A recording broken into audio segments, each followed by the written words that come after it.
Hi friends, అందరికీ నమస్కారం. Welcome to my channel. ఈరోజు మన ఛానల్లో మరొక కొత్త రెసిపీ వచ్చేసి మంచి రుచికరమైన సాంబార్ని ఏ విధంగా చేయాలో చూద్దామండి. ఇలా అన్ని కూరగాయలతో చేసిన ఈ సాంబార్ని అయితే ఒక 2-3 డేస్ వరకైనా సాంబార్ అంటే ఇష్టం ఉన్నవారు ఈజీగా తినేయొచ్చండి. చాలా రుచికరంగా ఉంటుంది. మీరు కూడా ఇలా నేను చేసే పద్ధతిలో ఓసారి ట్రై చేసి చూడండి. పర్ఫెక్ట్ టేస్టీతో చాలా బాగా కుదురుతుంది. అలాగే ఫ్రెండ్స్, మా ఛానల్ని ఇంతవరకు సబ్స్క్రైబ్ చేసుకోకపోతే సబ్స్క్రైబ్ చేసుకోండి అండ్ లైక్ చేయండి, షేర్ చేయండి. ప్లీజ్ సపోర్ట్ చేయండి. మరి నోరూరించే ఈ సాంబార్ రెసిపీని కమ్మగా ఇప్పుడు ఏ విధంగా చేయాలో చూసేద్దాం. సాంబార్ని చేయడానికి ముందుగా ఒక గిన్నెలో ఒక 200 గ్రామ్స్ వరకు కందిపప్పును తీసుకున్నాను. ఈ కందిపప్పును 1-2 సార్లు వాటర్తో శుభ్రంగా కడుక్కొని తగినన్ని వాటర్ వేసుకొని ఒక పావు గంట వరకు నానబెట్టుకొని ఉంచుకోవాలండి. చూడండి, పప్పు అనేది ఇలా కొంచెం నలిగిపోతే తొందరగా ఉడికిపోతుంది మనకి. ఇలా నానబెట్టుకొని ఉంచుకున్న పప్పుని కుక్కర్లో వేసుకొని మెత్తగా ఉడికించుకోండి. మీరు కావాలనుకుంటే గిన్నెలో అయినా వేసి మెత్తగా ఉడికించుకోవచ్చు. పప్పుని కుక్కర్లో వేసిన తర్వాత ఒక గ్లాస్ వరకు వాటర్ వేసుకొని దీనిలో కొంచెం పసుపు, కొంచెం ఆయిల్ వేసుకొని కుక్కర్ మీద మూత పెట్టుకొని ఒక 3 లేదా 4 విజిల్స్ వచ్చే వరకు ఉడికించుకోండి. పప్పు అనేది మెత్తగా ఉడికించుకోవాలండి. అప్పుడే మనకి సాంబార్ రెసిపీ అనేది కరెక్ట్గా వస్తుంది. చాలా రుచికరంగా ఉంటుంది. తర్వాత ఒక 150 గ్రామ్స్ వరకు చింతపండును తీసుకొని 1-2 సార్లు శుభ్రంగా కడుక్కొని ఇలా తగినన్ని వాటర్ వేసుకొని ఒక పావు గంట వరకు నానబెట్టుకొని ఉంచుకోండి. ఇది కూడా ఒక పావు గంట వరకు నానితే మనకి చింతపులుసు అనేది పర్ఫెక్ట్గా వస్తుందండి. ఈ విధంగా చింతపులుసు మొత్తం తీసుకొని పక్కకు పెట్టుకోవాలి. తర్వాత సాంబార్లో వేయడానికి నేనైతే ఈ వెజిటేబుల్స్ తీసుకున్నానండి. ఒక 2 ములక్కాయలు ఈ విధంగా కొంచెం చెక్కు తీసి పీలర్తో చెక్కు తీసుకున్నాను.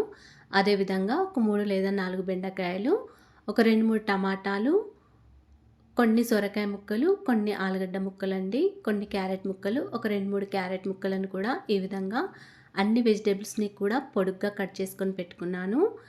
వంకాయలు కూడా ఒక 3 లేదా 4 వంకాయలని ఈ విధంగా పొడుగ్గా కట్ చేసుకొని పెట్టుకున్నానండి.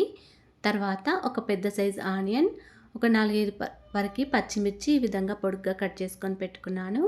కొంచెం కరివేపాకు, కొద్దిగా పుదీనా కూడా ఈ విధంగా అన్నీ రెడీ చేసుకొని పక్కకు పెట్టుకోవాలి. ఇప్పుడు మనకి కుక్కర్లో వేసిన పప్పు ఒకసారి ఉడికిందో లేదో చూసుకోవాలండి. కుక్కర్ మూత పైన ఉన్న విజిల్లోని గాలి మొత్తం పోయే వరకు ఉంచుకొని పప్పు ఉడికిందో లేదో ఒకసారి చూసుకోవాలి. పప్పు ఉడకకుంటే మిక్సీ జార్లో వేసుకొని మెత్తగా గ్రైండ్ చేసుకోండి. ఇక్కడ నాకైతే పప్పు మెత్తగా ఉడికిపోయింది. ఈ విధంగా గరిటెతో కొంచెం స్మాష్ చేసుకొని మెత్తగా చేసుకోండి, లేదా కవ్వంతో కానీ ఒకసారి పప్పుని బాగా రుద్దుకోండి.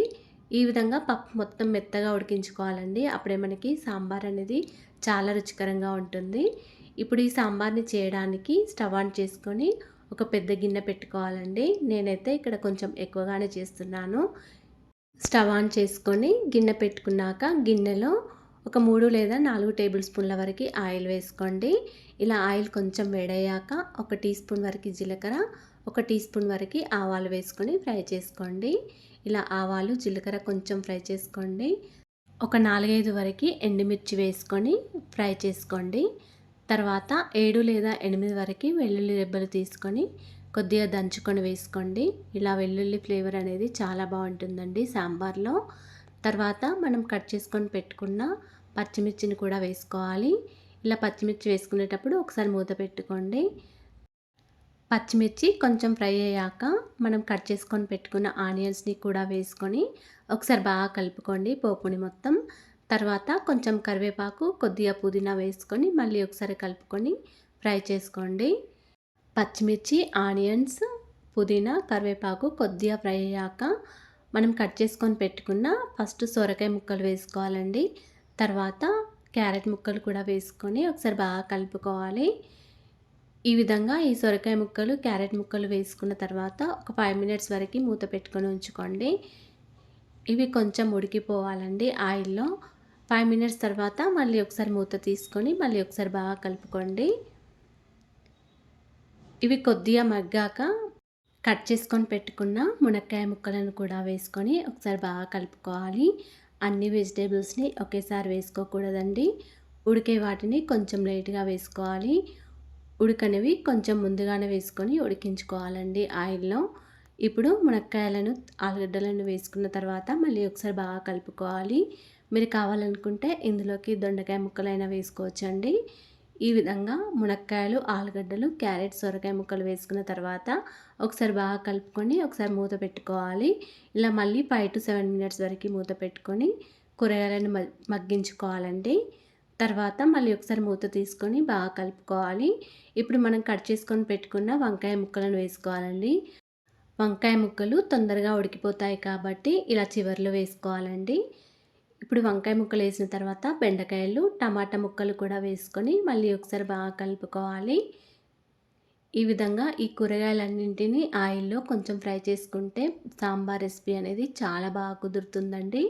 అన్ని వెజిటేబుల్స్‌ని కూడా ఇలా కొద్దిసేపు ఒక 5 మినిట్స్ వరకి ఆయిల్‌లో ఉడికించుకోవాలండి. ఇలా ఆయిల్‌లో ఉడికించుకోవడానికి ఒక 5 మినిట్స్ వరకి ఇలా మూత పెట్టుకొని ఉంచుకోండి. 5 మినిట్స్ తర్వాత మళ్ళీ మూత తీసి మొత్తం ఒకసారి బాగా కలుపుకోండి. ఇప్పుడు దీనిలో కొంచెం ఇంగువ వేసుకొని ఒకసారి బాగా కలుపుకోండి. ఇలా ఇంగువ వేయడం ద్వారా సాంబార్ రుచి మరింత పెరుగుతుందండి. ఇప్పుడు దీనిలో ఒక హాఫ్ టీ స్పూన్ వరకు పసుపు వేసుకోండి. అదేవిధంగా ఒక 3 టీ స్పూన్ల వరకు కారం కూడా వేసుకొని మళ్ళీ ఒకసారి బాగా కలుపుకోండి. మనం వేసుకున్న కూరగాయ ముక్కలన్నింటికి కూడా ఉప్పు, కారం కలిసే విధంగా ఒకసారి బాగా కలుపుకోవాలి. ఇలా కలిపిన తర్వాతనే మనం చింతపండులో నుంచి తీసిన చింతరసాన్ని వేసుకోవాలండి. చింతపండు పులుసు వేసిన తర్వాత ఒకసారి బాగా కలుపుకోండి. మీరు కావాలనుకుంటే చింతపండు రసం కొంచెం తక్కువైనా వేసుకోవచ్చు. మీకు కొంచెం పులుపు తక్కువగా కావాలనుకుంటే కొంచెం చింతపండుని తక్కువగా నానబెట్టుకొని పులుపు తీసుకొని వేసుకోండి. ఈ విధంగా చింతపండు రసం వేసిన తర్వాత మనం మెత్తగా ఉడికించుకున్న పప్పుని కూడా వేసుకొని ఒకసారి బాగా కలుపుకోవాలి. పప్పు మెత్తగా ఉడికితేనే సాంబార్ రుచి అనేది చాలా బాగుంటుందండి.